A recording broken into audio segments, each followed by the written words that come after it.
మనందరికీ తెలుసు నెల్లూరు జిల్లా గుడ్లూరు మండలం దార్కాన్పాడు విలేజ్ లో తిరుమల శెట్టి లక్ష్మీనాయుడు నా వ్యక్తిని అతి దారుణంగా హత్య చేయటం, ఆ ఘటనకి సంబంధించి గౌరవ ముఖ్యమంత్రి గారు స్పందించి ఒక కమిటీని ఏర్పాటు చేసి ఆ సంఘటన జరిగిన పూర్వపరాలు, అదేవిధంగా అక్కడ ఆ కుటుంబ నేపథ్యం అవన్నీ కూడా తెలుసుకుని రమ్మని నన్ను, అదేవిధంగా గౌరవ మంత్రివర్యులు నారాయణ గారిని, అదేవిధంగా లోకల్ ఎమ్మెల్యే ఇంటూ నాగేశ్వరరావు గారిని, అదేవిధంగా జనసేన పార్టీ నుంచి మన తాడేపల్లిగూడెం ఎమ్మెల్యే గారు బొలిశెట్టి శ్రీని గారిని, అదేవిధంగా కొంతమంది బీజేపీ నాయకుల్ని కూడా వెళ్ళమంటం జరిగింది.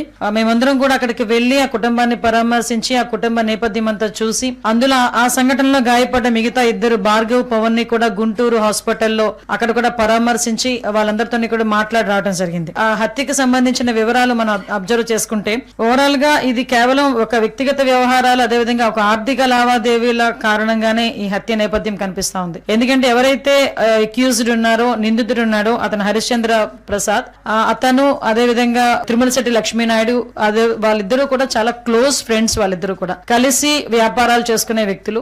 వాళ్ళు ఎప్పటి నుంచో ఒకే అసోసియేషన్ లో ఉండే పరిస్థితి. అంటే వాళ్ళిద్దరూ కూడా మంచి స్నేహితులుగా ఉండి వాళ్ళ తాలూకు జీవన విధానాలను ముందుకు సాగిస్తున్న నేపథ్యంలో ఒక ఆర్థిక లావాదేవీ ఏదైతే 2,30,000 రూపాయలు ఏదైతే లక్ష్మీనాయుడికి ఇవ్వాల్సిన అవసరం ఉందో ఆ నేపథ్యంలో, అదేవిధంగా చిన్న చిన్న వ్యక్తిగత కారణాల దృష్ట్యా వాళ్ళిద్దరి మధ్యలో ఒక గొడవ స్టార్ట్ అయింది. ఆ గొడవ తర్వాత కూడా వాళ్ళు వెళ్ళి వార్న్ చేసుకోవడం, ఒకరినొకరు వార్న్ చేసుకోవడం ఇవన్నీ కూడా జరిగినాయి. నిందితుడు వాళ్ళ మీద ఎలాగైనా కక్ష తీర్చుకోవాలనే ఉద్దేశంతో ఒక ఇంటెన్షనల్ గా వాళ్ళ అన్నదమ్ములతో సైతం ముగ్గురు బైక్ మీద వెళ్తున్న సందర్భంలో వాళ్ళ ముగ్గురిని కూడా హిట్ ఇవ్వడం జరిగింది. అంటే కారుతో గుద్దడం ఒక ఎత్తు అయితే ఆ చంపిన విధానం కూడా చాలా బ్రూటల్ గా చంపిన పరిస్థితి కూడా కనిపించింది. దీని మీద చాలా క్లియర్ గా మనం ఒక్కసారి చూసుకుంటే అంత అతి దారుణంగా హత్య చేసి తర్వాత తప్పించుకోవాలి అనుకోవటం కానీ, లేకపోతే ఇమ్మీడియట్ గా అక్కడ హత్య చేసిన తర్వాత కూడా అక్కడ ఏదో రాడ్ తీసుకొని మిగతా ఇద్దరిని కూడా స్పాట్ లో లక్ష్మీనాయుడు గారు చనిపోయారు. ఆ మిగతా భార్గవ్, పవన్ మీద దాడి చేయటం, అదేవిధంగా ఇందులో ఇన్వాల్వ్మెంట్ ఉందన్నట్టుగా వాళ్ళ ఫాదర్ ని కూడా, ఎవరైతే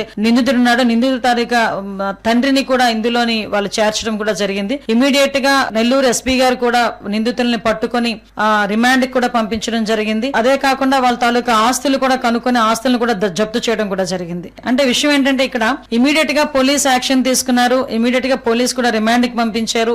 ఎక్కడా కూడా ఎటువంటి ఇబ్బంది లేకుండా చూసుకున్నారు. అదేవిధంగా కంపల్సరీగా ఆ కుటుంబం ఏదైతే ఉందో ఆ కుటుంబాన్ని కూడా మనం హక్కును చేర్చుకోవాల్సిన అవసరం ఉంది. అది ఎందుకంటే ఆ భార్య కూడా చిన్నపిల్ల, ఆ అమ్మాయికి ఇద్దరు పిల్లలు, ఆడబిడ్డలు. ఒకరు 1 సంవత్సరం ఆడబిడ్డ, ఇంకొకరు 4 సంవత్సరాల ఆడబిడ్డ. వాళ్ళతో పాటు ఎవరైతే గాయపడ్డారో లక్ష్మీనాయుడు తాలూకా సొంత తమ్ముడు